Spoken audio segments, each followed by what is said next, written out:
everybody. Today we have another very special guest. Everybody, welcome to the show, Joshua Dysart. Welcome to the show, Josh. Thanks, everybody. Hey, I've heard this name a few times now talking to Chris, so I don't know if Chris wants to give a little intro to this first interaction with you. But... We got two intros here. First, I want to tell you a story, Josh, from me.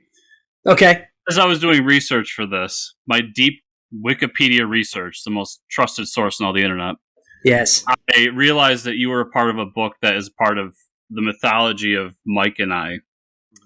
So, for Free Comic Book Day every year, we always go to our local shop and we're a part of it. Recently, we've been guests where we actually sign and sell stuff. But in the past, I was just there to help and do my thing there with them. And every year, I would find a book, usually the weird book of the show. One year, it was the life and times of O.J. Simpson, stuff like that. Mm-hmm. Yeah. Mm-hmm. So one year, I find this book called Corn Boy. Oh my God! Yes. And I open it up, and I see the origins of Corn Boy. Yes. Now, I don't know if you want to get into the origins of Corn Boy, but it went around the entire shop that day because we're all just like, what the fuck is this? Yes. In a good way, though. Not what the fuck is this? There is no such thing as what the fuck is this in a bad way. Yeah, that's not a thing. Okay, good. Yeah, that was probably the first exposure, and years later, here we are. But yeah. I mean, maybe I would have preferred if that wasn't the first exposure. Yeah. I'm more than happy to talk about it. Okay, Corn Boy, man. So, Corn Boy, I would have liked that to have been a better book, but that was a weird gig. That was a screenplay by a woman, and she, through that publisher at that time, which was Gautam Chopra's publisher, which was Chopra's son, and I had done the Life of the Buddha with them. And they asked me to adapt this screenplay, and I was like, I'm not really into that. I don't really like the idea of adapting screenplays to comics. And then I read it, and she just fucks herself with a corn cob, and then she has a corn boy. And I thought, I'm in. This is amazing. I'm in. It's about the origin story you would expect. I wanted to be on record that he had 3 or 4 copies of this. Yes. All of those copies were sold after I was just everybody, look what happens. Look how Corn Boy comes. Yes. Here, and it's disappointing to me because I don't think the publisher gave that book any love. If you actually read the book, I'm not sure anyone read past the inception of Corn Boy, but if you read the whole book, they mislettered certain pages. They double filed a lettering file. So I haven't looked at it in years for obvious reasons, but there's a page that's not correctly lettered, where the lettering balloons are just floating in midair. I mean, the whole thing is a shoddy project and product. I really loved her screenplay, and I would have liked it to have been handled in a way that was a little bit more. But I love Corn Boy, man. I mean, that's right in my time zone. Is what are you working on? Oh, I'm working on this woman in a trailer park masturbates with a cob of corn and has a half man, half corn boy, and that's the kind of thing. That's how I want to answer that question every time anybody asks me. But unfortunately, the product I don't think lives up to its insane premise. Right. Right. But I'm not proud of it. Yeah. So we could drop the New York Times best-selling comic book. It's New York. I think it's author of Corn Boy. Yeah. Yeah. Corn Boy, that's spawner. Yeah. Exactly. Yeah. Oh man. Yeah. My friends over at IFLC would be mad at me if we didn't talk about this a little bit. So you're well aware of our show Club Valiant that we do. Yeah. I'm always asking about. I don't watch it because it's destination viewing is not my scene. But I definitely always ask them about what you guys are thinking, and I find it really authentic and true, honestly, and for real. And I love how this interview came to be as a part of that show. So anyone, hopefully everybody out there watches that show because it's a lot of fun. But I obviously had very negative things to say about your Harbinger series, and it got back to you. Yeah, it always does. You can't say shit about me without it not getting back to me. And you sent me all these messages calling me an asshole and all this stuff. That It was is not true. No. We had an interaction on Twitter, and then you sent me these messages, and they were just the most down to earth, lovely messages I've ever gotten. Where somebody who actually understood that it wasn't that I was being an asshole; it was I was being critical, and you took it really well. So. First, thank you for that. But second, I'm sorry that I hate your book. That's okay. It's okay to hate things. I mean, first of all, it's art, right? It's like the most subjective thing in the world. There's no... Exactly. How could you be pissed off at somebody? But also, I think the criticisms are really valid. And I think that some of the things that, from what I understand, because I'm getting it all secondhand, so I don't mean to misrepresent your position. Some of the things that I think, some of the criticisms fall in line with actual intentions that I was setting, out to do. And so it's hard to, you're like, oh, well, that is what I meant to achieve. So if that's not their bag, that's totally cool. But then some of the criticisms are like totally legit. Like I don't want a reader to feel that. So, so that's, so those, you can't be mad at those kinds of criticisms, either one of those, Well, what's a fun thing about that show is that I'm basically forced to read everything moving forward. I can't just say we're not doing Harbinger anymore, because that's not the point of the show. Is to but in realistic terms, like if I was buying this week to week or month to month or whatever, I probably wouldn't have gone on with it. So I'm really interested to see if there's a point where you turn me around. It's a great thought experiment in just art. Is there a point where okay, I'm over those problems and we can do something cool with it? So I mean, look, I hope I do, but the fact is you're the most rare of readers at this point, right? You're the forced reader, the hostage reader. That never happens. No, never. Of course not. I bail on comics. I don't even finish first issues, man. I bail so hard, it's unbelievable. I'm unforgiving, and so I appreciate that you're stuck with me. But I am also sorry that you're stuck with me. I mean, for me, it's like I see a cover with Jai Lee, and I'm like, I can't read it because I'm just not a fan of his art. And I understand people love his art, and it's great. Like people will buy books just for his art. But for me, I like elbows to have hard angles on characters and stuff like. You know what I mean? Like it's just a personal preference, but. I will never call out artists, but there's an artist or two on the overall run, not on the original Harbinger book, but if you look at the entire series, there's some artists that I think are incredibly talented and so not right for the book, So just a little bit on that. I mean, how did you get involved with Valiant there? Did they come to you and say, do you want to do Harbinger? Did you? Yeah, they did. Yeah. And, this also speaks to your criticisms. It's like, if we're being really honest with ourselves, what is a dude, I mean, at that time when they came to me, I was 40 years old. What is like a white 40-year-old dude doing writing all these like teenagers with, you know what I mean? I think if there's any part of it that's enjoyable or that you feel is authentic, it's a victory because I'm like so out of my fucking league writing this book. Right. So anyway, how did they come to? Oh yeah, I think Warren, the head editor at Valiant, he read Unknown Soldier, and thankfully, because I desperately needed a gig, he was like, oh, I think this guy could write like a teen superhero book, which is crazy because I don't know how familiar you or your listeners are to Unknown Soldier, but it's mostly about East African politics and child soldiers. And I don't know how one makes the leap to connection. To mainstream superhero books. And in fact, nobody else did, and that's why I needed work so bad.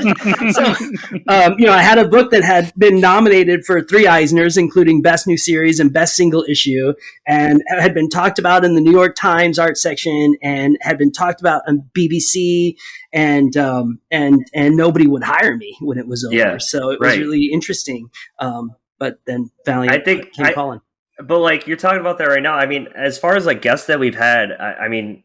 That's like a single issue you wrote, right? And it got so much publicity, but then like, do you think it was the subject matter that like people weren't looking to hire a writer like that? Like, oh, this shit's too real? I think I got a little bit pigeonholed, and it's my own fault too. But I think I got a little bit pigeonholed as like the like strident political guy, and where comics doesn't have a lot of room for those types of creators. But I think that the book itself, well, that's a different discussion. Like, why did Unknown Soldier, why did it occupy the critical space it did, but not the commercial space that it did? Yeah, that's a separate discussion. But I think it does play into why I was like perceived as persona non grata once that book was done.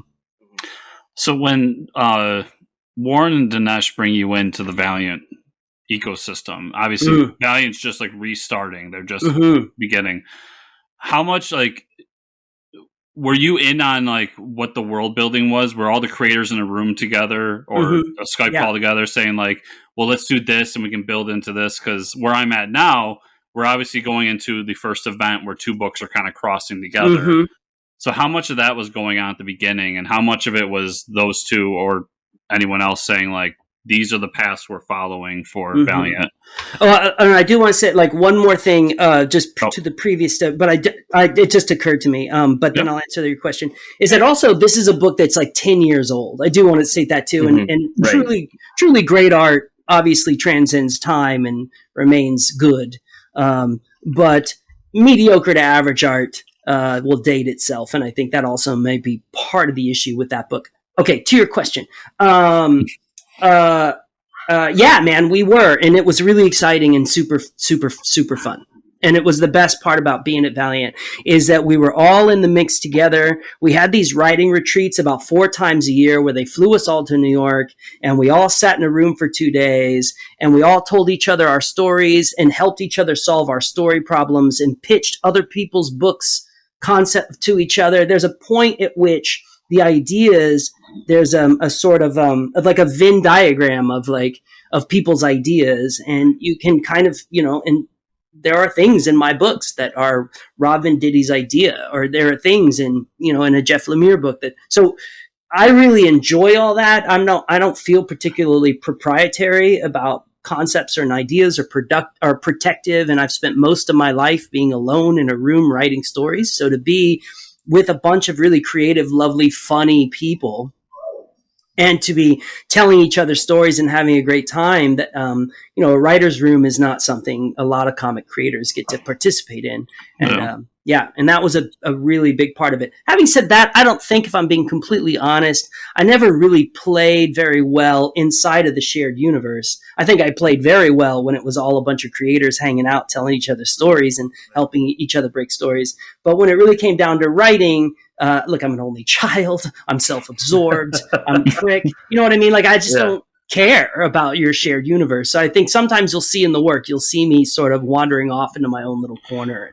And it's different for Harbinger Wars, which it sounds to me like that's where you guys are now. It's like right where because I ran Harbinger Wars. So that there's a little bit more of me syncing up with other pieces in that, because I was in charge of it. But later on, when Rob and a couple of the other people were in charge of the big crossovers, I just sort of found a way to participate and still be my own thing, do my own thing.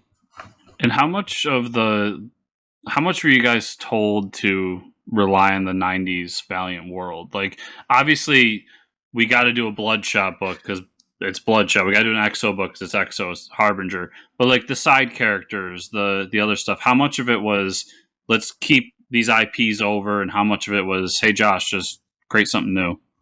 I can't really speak to what other creators had to experience. Obviously, the choices of the big books that were made for marketing strategy reasons. Like, why is there a Harbinger book instead of a Shadow Man or whatever, or in what order were these placed? That had nothing to do. That's far above my pay grade.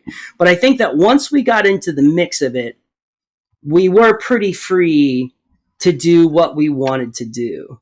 There wasn't a whole lot of being told. Editorial was much more concerned with just trying to figure out the best way to tell the stories and to make the universe feel properly integrated than it did with forcing some kind of IP or something like that. And so that's a long way of saying that whatever choices in my Harbinger run that are contiguous from the 90s run are I would say mostly, if not entirely, my own fault, whether they're good or bad, right? So, yeah.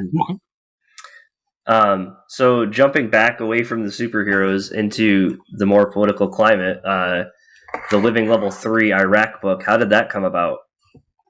So, right. I had, because of Unknown Soldier, I had been, I kind of got like because of the research I did for Unknown Soldier, which I don't know how many people know or whatever, but I went to Acholi Land, Uganda in 2007 during a ceasefire between the Lord's Resistance Army and the Ugandan People's Defense Force, and I traveled primarily with child soldiers at that time who had been abandoned by their adult lieutenants. But I also spent time interviewing hundreds of people, from politicians to environmentalists to people with the Landmine Action Committee to, I lied and got access to the Ugandan People's Defense Force pro-Gulu spokesperson and was like escorted into their military camp and under the guise that I was a New York Times journalist, and which they did absolutely no check on whatsoever.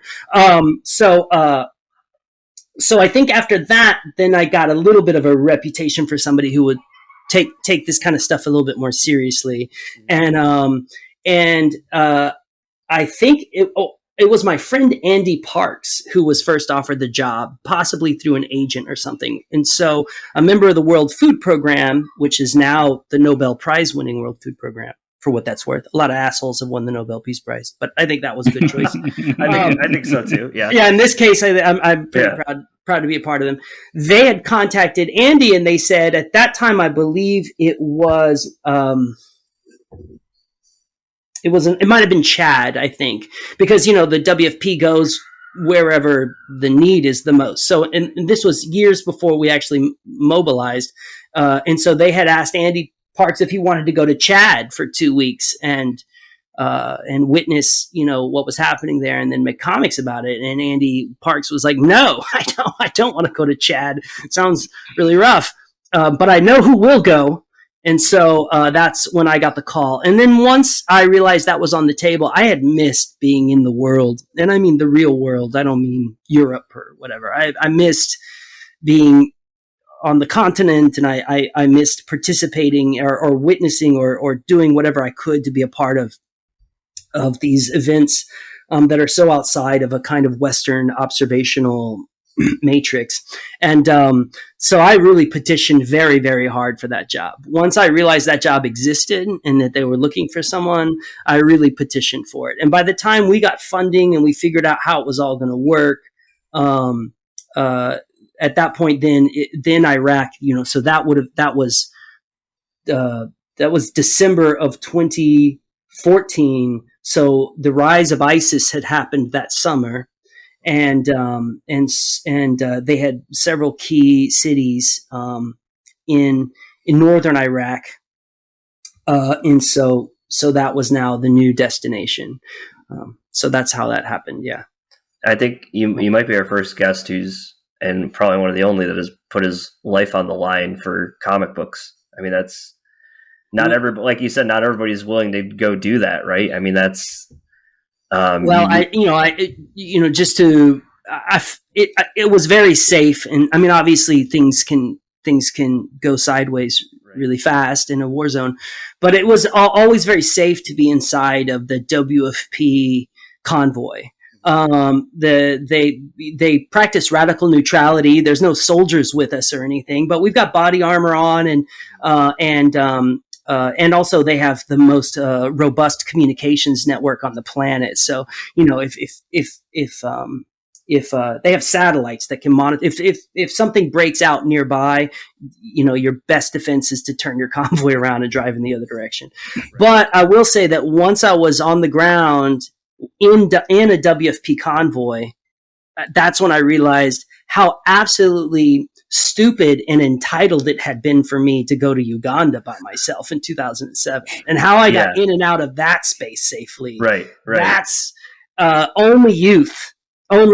Like, I don't know if I would do that today.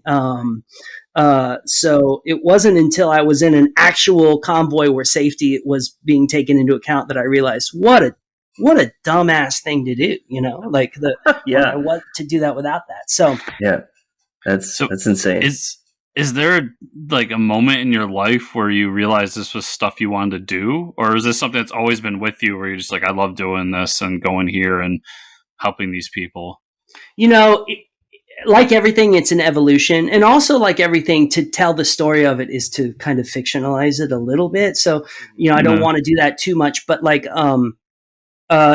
in 1994 and 1995, I was in Mexico. So I grew up on the South Texas, pretty close to the border in South Texas. So, and my mother's family is from Mexico, and so I always kind of like, for one thing, a lot of young people in South Texas at that time, before the cartel troubles really took over, that was a place where you went to like party and hang out and shit. It was like the closest spot, and so I wanted to just kick around Mexico for a year and just, party and have a good time, try to get laid, all that stupid shit that young people do. And while I was in Mexico, the famous political assassination occurred, which really dictated the events of the future fate of Mexico. And I started following that while I was there. And then I was in Mexico City, and I stayed at this hotel called the Hotel Isabel La Católica, and it's right on the presidential Zocalo. So you have like, there's Parliament, and there's a presidential palace, and then there's this kind of famous old cathedral. It's all around this big public square.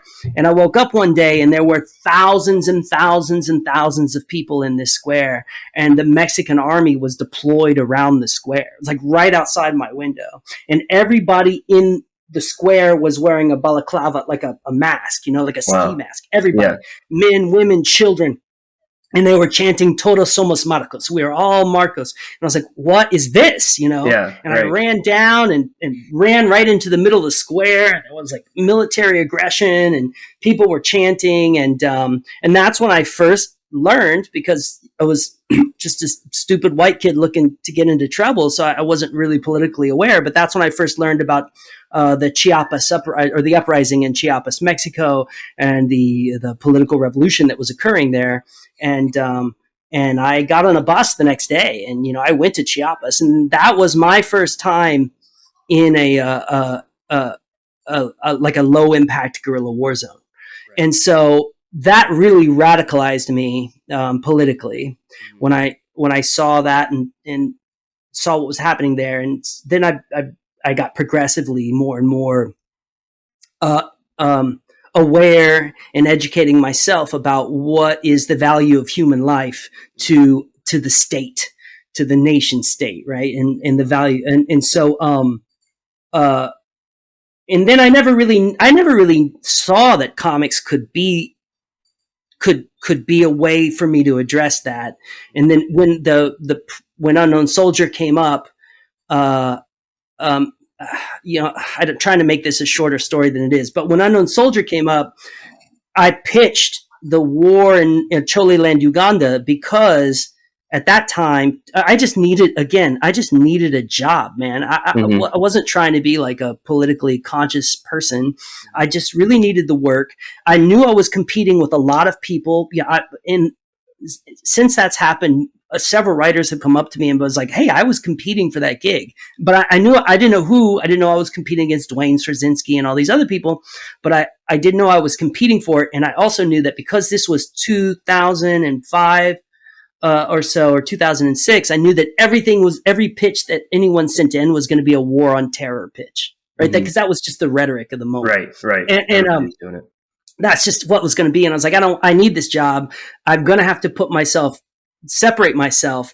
And I had been following this conflict just because of my personal interest in a lot of different stuff. I'd been following this Joseph Kony in the Lord's Resistance Army for a while. And I thought, my pitch is going to be an unknown soldier for an unknown war. Here's this 20-year-long conflict. Nobody talks about it in the West. Nobody really talks about it anywhere. It's probably one of the most sustained, least reported conflicts on the planet and of my generation at that time. So that was my pitch. And honestly, it's a terrible pitch for an action comic book. It's exploitive. It's post-colonial. It's really, really fucked up. So when they greenlit it, I was terrified and I tried to back out. I was like, no, we're about to make the most racist thing. Like, let's not do it. And then but I was contractually obligated. And so that's when I decided I absolutely had to go there and see it. Not because that would make me an expert, but it would at least mitigate some problem. I could mitigate, if I mitigated one problem that was inherent in the text by going there and witnessing something, then it would be worth it. And then what happened was it changed the work entirely. Like the work is ostensibly sold as a war book about a soldier, but really it's a book about civilians in conflict zones and how devalued their lives are. And after that, then once I realized I could do this with comics, then it really did become part of the work, right? Like Goodnight Paradise is about the devaluation of human beings and economic systems. That just becomes the work after that. So I think most people go through that experience and become journalists. And Yeah. I love that you took that, and because of how life is, Yeah. let's do it with comics. Yeah. Well, those were the tools I had at my disposal. If somebody from the New York Times had called me and was like, write about your experience, I would have I'd definitely be on a different path. Wow. So we could go on for probably another hour about all of that, but let's talk about what you're really here to pitch. And it's actually, I'm interested to go from what we talked about to this, because I can't really you're doing a book at Bad Idea called Odinn's Eye. Yes. So explain to me the political value of Odinn's Eye. Usually we're good at segueing, and I can't segue this at all. I'm just at a I love that I broke your podcast, though. I think that's pretty awesome. Where do I go from here? Like, it's amazing, but go ahead. Okay, I will. But it's less geopolitical, Odinn's Eye, and it's more about the politics of the human animal, or the politics of consciousness, right? Because what Odinn's Eye is about ultimately is about belief. It's about what is believed, what is real, and how the former impacts the latter. So in a way, it's still about being a human animal, or like a consciousness inside of like a bag of rotting meat, which is what all my stories are ultimately about. Like the struggle to have value in a world where you're just born, you rot, and you die, and maybe something horrible happens to you along the way, and once in a while you smile, right? So in that way, Odinn's Eye is perfectly in the context of my body of work. Okay, now that but makes it's very much about belief. Yeah. Mm. So it revolves around the Norse mythology too. Is that something you're always interested in, or? Oh, sure. Well, I'm interested in the stories humanity tells itself. So I can't say I'm more interested in one story matrix over another. But the Norse mythology is super interesting for a couple of reasons. One, we really don't know that much about it. What we know about is post-Christianization lens on this stuff. Okay. So, but what we do know is that there was an Indo-European migration out of South Asia into Europe at some point very, very, very early on in human migratory patterns, and they brought with them several stories that have something to do with an All-Father and a world tree and all this stuff. And then we would find these different stories fracture based on geographical separations and weather and all the things that cause humanity to fracture into separate cultural grids. But we would see these reoccurring patterns. And so that's what's really interesting to me. And so the way that we approach Norse mythology in this is not like a comprehensive overview of Norse. It's not something like what Neil Gaiman has been doing with his work. It's more about looking at something, so the story actually takes place in the 6th century. So it's about 200 years before the Germanics would evolve into what we would call like a Viking society, a modern understanding of what Vikings are, which is, not fully accurate, but for the shorthand of this podcast. So it's before the Vikings, it's before all that stuff. And so there's, so I get a lot of gray area to play in.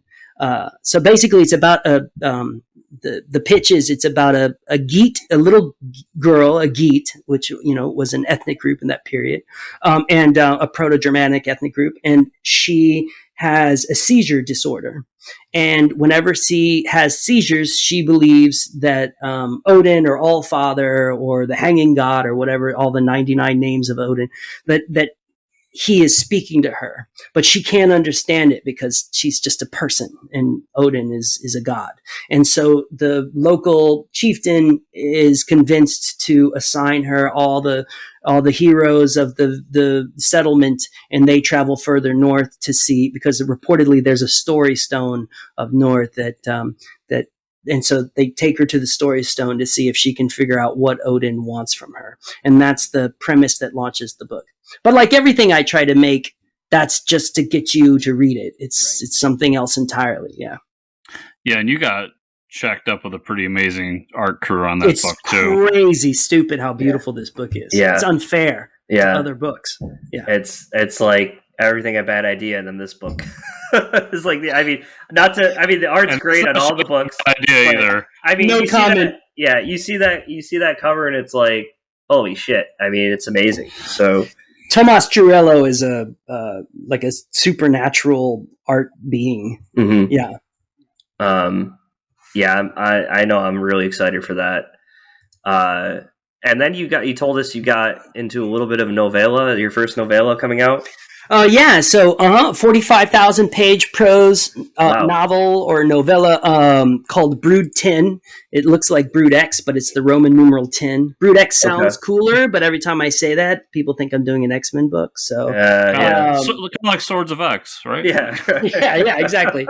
So I'm really proud of that. That's my first prose. I'm hoping to do a lot more prose. It's really fun and liberating to make prose after spending 20 something odd years making comic books. Mm-hmm. So and why is that though? As like someone who doesn't write at all like me, why is it more fun for you? Because there's like not a lot of constraint. You could use more words. Like what is more words? Yeah, you can just keep rambling on, and there's no word bubbles to be constrained in. Yeah.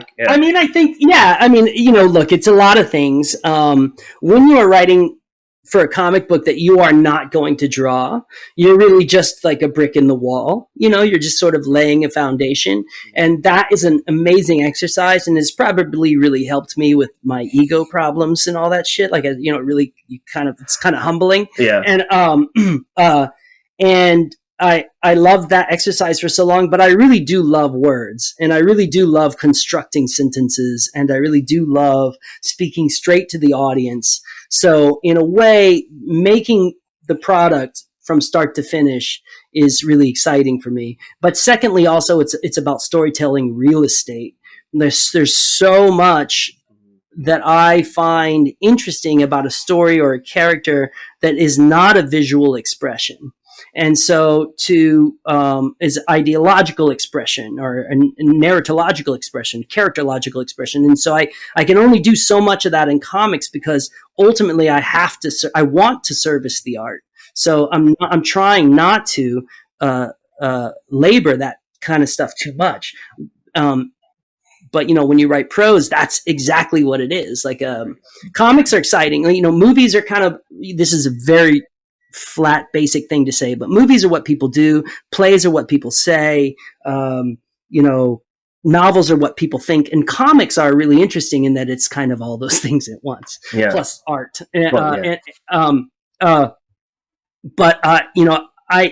I'm feeling it's just constraining, and then it's also narratively constraining. Like you just don't have, the market is moving more and more towards shorter and shorter runs.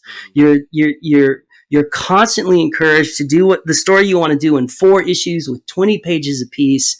And Meanwhile, the culture is actually moving towards longer and longer form narratives. Serialized television is huge. If you can find me a superhero movie under 2 hours now, you know what I mean? Right. So comics is because for economic reasons, comics are narratively contracting, while the culture is finally being honest with itself about how much it likes soap operatic, long involved stories. So prose allows me more to indulge in that. So something to build off of that, one of my favorite writers is Ed Brubaker, and some of the things that he's doing off of what you said was, instead of doing issue by issue, releasing everything as an OGN to be like 180 pages or whatever.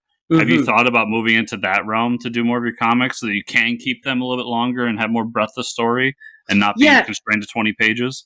Yeah, it's there's a little bit of a reality check there, in that Brubaker has more resources, more readers, more it's just easier for him to make that play, and deservedly so, by the way. I remember reading Brubaker before ever his Marvel days, when he was making little black and white crime comics, and they were so awesome. So you were before me then. I'm an old dude. I'm an old guy. I don't know what to say. But the point is, but to your point, I'm not sure that I have the resources to execute that, nor the nature, the striving nature to make it happen. I'm looking at now, I have a project that I would very much like to be as indulgent as possible with Peter Gross attached and Vince Locke attached. And we're all old dudes who just want to make the comics the way we want to make them. So we're trying to figure out, a crowdsourcing model, or just see what the next step is for us so that we can achieve that. But the truth is that we're all like non-strivers. We just don't, you know what I mean? We want, Peter and Vince want to draw. I just want to write. Nobody wants to figure out how to actually bring the book into existence other than doing it. So there's an economic reality there that Brubaker is in a really a better position than I am. By the way, through his work and his talent. But if I can figure that out, I would absolutely move in that direction and move away from like pamphlets or single issues. I just think it's an interesting conversation, because listening to a lot of stuff that Brubaker, I read everything Brubaker puts out, listening to him on shows and everything, and he always talks about how, I put out Criminal, and issue 1 comes out, sells gangbusters. Issue 2, not that much. By issue 4, nobody's fucking reading it. Yeah. The attrition is crazy. That's why they're doing Odinn's Eye, I think, as a weekly book, because it's just the monthly attrition of comics is a killer. That's why economically you're seeing stories contract, so they can just get it out as soon as possible. So back to the novella, though, because I don't want to go away too much from it. When can we expect that? And can you give us a little insight on what it's about? Or Sure. Yeah. November 9th is the drop date. It's going to have 12, I think, spot illustrations by the artist M.K. Perker. And it is about, so this is a true story. In 1956, the largest cicada emergence in recorded history happened. And our story takes place when a group of 7 down on their luck construction workers are trucked out to the middle of the Indiana woods to build a bomb shelter in the middle of the Red Scare and the rise of McCarthyism. And they do this in the middle of this massive cicada emergence, and then one by one they start to die. And that's it. That's what it's about. Okay. That's not what it's about, but that's what happens. Right. Okay. Yeah. Oh, okay. Well, now, it's got a little bit of mystery to it too, though. So yeah, it's kind of a horror thriller. Yeah. I like that. Okay. Yeah, I'm pretty proud of it. We'll see how people respond to it. If people hate it, I'll just stick to comics. And if people love it, I'll start writing some novels around here and there. So. Yeah. Who's publishing that one? TKO. It's part of their first run of novels or novellas, or shorter novels. But it's interesting. I think I might be the only person in that group that is not a previously published novelist. So that was a nice vote of confidence on their part. But you did write Corn Boy, so. I mean, that's probably No. it. That's what it probably was. why. That's what it was. Definitely. Awesome. So we got Yeah. the date for that. When can people, if they can find Bad Idea Comics, when can they expect Odinn's Eye? So you can actually, there is a store locator. If you go to the Bad Idea website, they'll do a store locator, and stores will happily mail them to you.